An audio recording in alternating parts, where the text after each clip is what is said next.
los peores años de la historia. Así se podría calificar estos últimos 12 meses para el sector farmacéutico. Veamos por qué. El año 2011 será recordado por todo el sector farmacéutico como uno de los peores de la historia. Tras un 2010 caracterizado por la aprobación en poco más de mes y medio de 2 reales decretos ley, el año que ahora finaliza se inició con la puesta en marcha de un nuevo sistema de precios de referencia que pocos meses después sería modificado por el Real Decreto Ley 9/2011. Este nuevo varapalo para el sector suponía además un nuevo modelo de comercialización en el ámbito de los medicamentos sin protección de patente, ya que generalizaba la prescripción por principio activo y obligaba a todos los medicamentos en la misma agrupación homogénea a tener el mismo precio, una situación que ha provocado una reducción adicional del mercado farmacéutico. Pero todos estos ahorros que se han generado en el ámbito farmacéutico durante estos 2 años no se han quedado en la sanidad, sino que han ido dirigidos a otras partidas de gasto. De otro modo no se entendería la situación que en algunas comunidades autónomas se está viviendo con los pagos a las farmacias, que por primera vez en mucho tiempo han realizado cierres patronales en algunas autonomías y del mismo modo la deuda hospitalaria no subiría del modo que lo hace. En concreto, lo que los hospitales deben a las compañías farmacéuticas asciende ya a 5.800 millones de euros y el periodo medio de demora se cifra en 470 días. Por lo demás, este año será recordado como aquel en el que se zanjó el dictamen motivado contra la farmacia española, pero también en el que la crisis se alió con aquellos que quieren desregular las oficinas de farmacia y que ha dado algunas muestras con retracto incluido en países como Italia. Para repasar el año desde el punto de vista de la industria farmacéutica innovadora, está hoy con nosotros el director general de Farmaindustria, don Humberto Arnés. Muy buenos días. Buenos días, Lucía. Los ciudadanos conocen habitualmente la industria farmacéutica por sus productos, los medicamentos, pero ¿qué más puede aportar? Hablamos de empleo, de investigación. El farmacéutico es un sector industrial que genera un altísimo valor añadido, no solo social a través del medicamento, que es un bien preferente para todos los ciudadanos, sino también económico, porque es fuente de empleo cualificado. Un 50% del personal que trabaja en la industria farmacéutica es titulado superior. Es muy competitivo internacionalmente. Nosotros exportamos anualmente casi 10.000 millones de euros. Somos el cuarto sector exportador industrial en nuestro país. Y por otra parte somos líderes absolutos en términos también relativos en investigación y desarrollo tecnológico. Nuestro sector invierte cada año alrededor de 1.000 millones de euros en I+D. 1 de cada 5 euros que invierte la industria en investigación proceden de la industria farmacéutica. Nosotros siempre decimos que la industria farmacéutica es aquel sector que todo gobierno, todo país quisiera tener fuertemente implantado en su territorio. El Sistema Nacional de Salud es uno de los mejores del mundo, según algunos estudios, y el medicamento tiene algo, y también es uno de los más económicos. ¿El medicamento tiene algo que ver en esto? Por supuesto que sí. Se da la paradoja de que España tiene, como bien dices, uno de los mejores sistemas, o mejor valorados del mundo en el ámbito sanitario, probablemente uno de los costes más bajos, y eso se debe en gran medida a que el precio de los medicamentos es inferior al que tienen en la mayoría de los países desarrollados con los que tenemos que competir. Basta decir que tenemos precios de medicamentos inferiores a los que existen en países como Grecia o como Portugal, y que como media nuestros precios son un 23% más bajos que la media europea. Y esto ha sido siempre histórico, pero últimamente se ha venido agravando por las medidas de recorte del gasto farmacéutico que los gobiernos han venido tomando en estos últimos años. Nosotros no nos oponemos a que se busquen eficiencias a través de los precios de las innovaciones, que son aquellos productos que todavía están sometidos o están sujetos a patente. Lo que queremos es que los precios estén alineados con los de los países con los que competimos. Y por otra parte, en los productos maduros también contribuimos a la sostenibilidad del sistema público de salud, puesto que recientemente, desde el 1 de noviembre, saben los ciudadanos que los precios de los originales de las marcas han tenido que alinearse con los precios más baratos de los genéricos, y por lo tanto podemos decir a todos los profesionales sanitarios que pueden prescribir perfectamente por marca, porque contribuyen a la sostenibilidad del sistema, y a los pacientes que cuando les prescriban por principio activo pueden pedir su marca porque saben que la van a conseguir al mismo precio que el genérico más barato. Se dice constantemente que en España un 21% del gasto total del gasto sanitario se dedica a medicamentos frente al 15% de la media de los países de la OCDE. ¿Esto por qué es y se tapan quizás algunas ineficiencias como las listas de espera? Bueno, ese porcentaje podría ser cierto hace unos años. Nosotros creemos que con los últimos recortes ese porcentaje se aproxima más al 17-18% que al 21%. Pero es un tema puramente aritmético, y a ver si soy capaz de explicarlo en breves palabras. Ese porcentaje procede del cociente entre lo que se gasta en medicamentos frente al denominador, que es lo que se gasta total en el sistema público de salud. Pues bien, nosotros gastamos en sanidad, en España me refiero, 7 puntos de nuestro PIB, de nuestro Producto Interior Bruto, mientras que en Europa ese porcentaje es del 8,3, 1,3 puntos porcentuales superior. Luego estamos obteniendo un cociente con un denominador más bajo, por tanto nos sale ese cociente más elevado.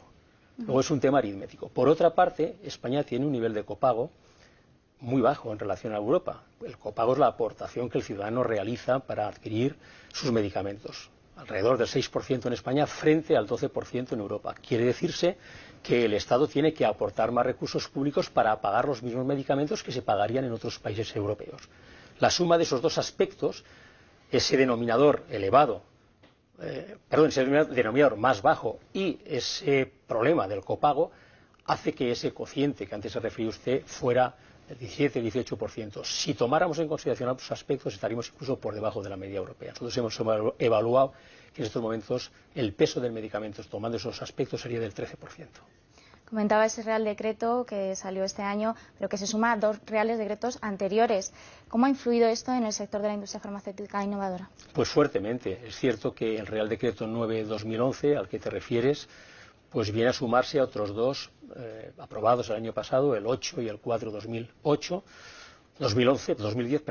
mediante el cual se redujeron los precios de los medicamentos. Esto ha tenido impactos fortísimos en la industria, puesto que se han reducido sus precios. En términos de empleo, nosotros hemos evaluado que prácticamente se han perdido 5.000 puestos de trabajo directos y otros 20.000 entre indirectos e inducidos. También los datos de investigación que tenemos pues reflejan bajadas importantes de unos 300 millones de euros anuales frente a esos 1.000 que manejamos como dato de referencia anual. Pero lo más grave es que se está hipotecando el futuro de nuestras compañías, puesto que se están descapitalizando. No se están generando suficientes recursos para invertir en investigación, que es lo que permite tener viabilidad y futuro en nuestras empresas. Genera también un problema para las compañías multinacionales, que se están también descapitalizando y no se están renovando sus activos industriales, sus activos de I+D, creándose una deslocalización silenciosa pero lenta y continua, que genera obviamente un panorama muy desabastecedor, muy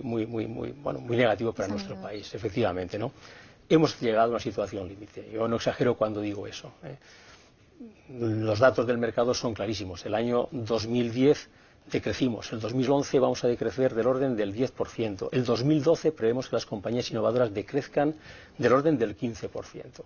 Si se coge el ranking de las primeras 20 compañías españolas, veremos que en este último mes decrecieron en torno entre el 15 y el 20%. Son datos que desde luego son muy negativos y además lo malo es que vienen con medidas estructurales, lo cual quiere decirse que perdurarán durante bastantes años. Hace unas semanas Farmaindustria alertaba de esta situación. Hablábamos de 470 días de espera para el cobro. ¿Cuál es la situación? ¿Qué puede pasar si no se actúa en este sentido? Bueno, te refieres a la deuda hospitalaria, me imagino. Pues en efecto, los hospitales públicos españoles adeudan a las compañías farmacéuticas españolas del orden de 5.800 millones de euros. Eso significa casi 1 billón de las antiguas pesetas. Y además, si lo medimos en días, el periodo medio de pago sobrepasa los 470 días, algo más de 15 meses. La situación es sin duda muy negativa para las compañías farmacéuticas, puesto que en estos momentos tienen dificultad de acceso a los mercados financieros. Es muy negativa también para la imagen de España, puesto que es difícil justificar que un país con fondos públicos adeude tal cantidad económica y tantos días de demora en los pagos, y eso genera una merma de confianza y por lo tanto de inversión en nuestro país.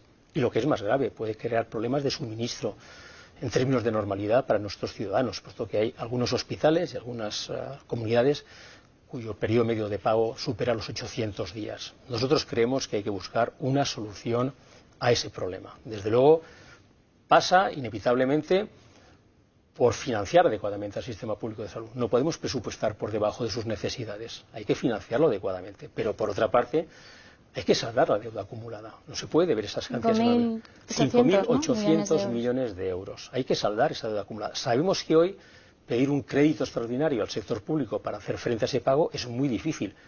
Pero puede haber soluciones financieras imaginativas donde con el aval del Estado y con el aval de las comunidades autónomas se pueda colocar esa deuda en los mercados financieros y se pueda contribuir a encontrar una solución financiera que difiera los pagos de las comunidades autónomas y que permita cobrar íntegramente a las compañías españolas esa deuda. Las medidas que se adoptan típicamente desde el Gobierno suelen actuar siempre sobre la oferta. Sin embargo, no se actúa sobre la demanda. ¿Tendríamos que quizás ir un poco hacia ese sentido, hacia la demanda?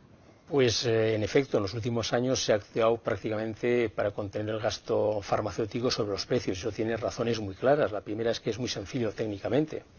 La segunda también es que se obtienen ahorros de manera inmediata. Y la tercera, probablemente la que justifica más la acción, es que tiene poco coste político. Los efectos no se ven de manera inmediata.